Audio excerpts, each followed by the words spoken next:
घर का बना हुआ साफ सुथरा खोया बड़ी ज़बरदस्त लग रहा है। दानेदार ज़बरदस्त सा लस्सा खोया किस तरह से घर में बनाया जा सकता है, ये रेसिपी आज मैं आपसे शेयर करूंगी। अगर मेरी वीडियोस अच्छी लगी तो लाल सब्सक्राइब को क्लिक कर दें, साथ में ये जो बेल का आइकॉन है इसको क्लिक कर दें। इसको क्लिक करने से आपको मेरी हर नई वीडियो का नोटिफिकेशन सबसे पहले फ्री में मिलेगा। गुलाब जामुन की रेसिपी बनाने के लिए स्पेशली मैं लस्सा खोया बना रही हूँ। दूध तकरीबन 1.5 किलो लिया है। ये बॉइलिंग पॉइंट पे आ गया। इसके साथ ही हीट को बिल्कुल लो कर देंगे। एक दफ़ा इसमें चम्मच चला देंगे।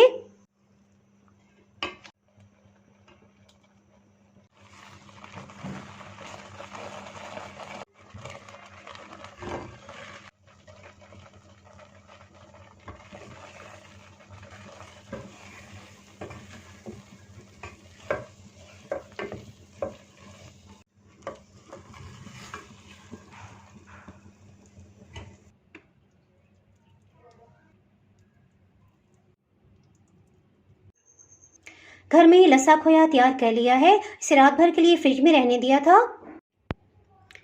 इसे इस तरह से तोड़ लेंगे ताकि इसको मेजर करना आसान हो जाए। ये देखिए कितना दानेदार इसका टेक्सचर है। खोए को इस तरह से मेजरिंग कप में फिल कर लेंगे। इसे थोड़ा सा ऊपर से प्रेस कर लेंगे, लेवल में कर लेंगे ताकि मेजरमेंट हमारी सही हो सके। तकरीबन 200 ग्राम बन गया है जी। और ये खोया जो बच गया इससे हम इंशाल्लाह लौकी की खीर बनाएंगे।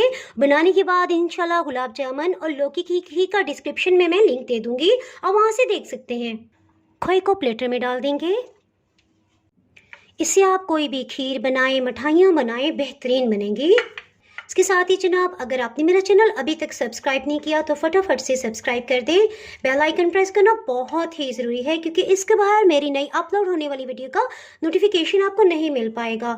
दुआओं में याद रखें, वीडियो लाइक और शेयर करना बिल्कुल भी ना भूलिएगा। इसके साथ ही मैं इजाज़त चाहती हूँ। अल्लाह हाफिज़।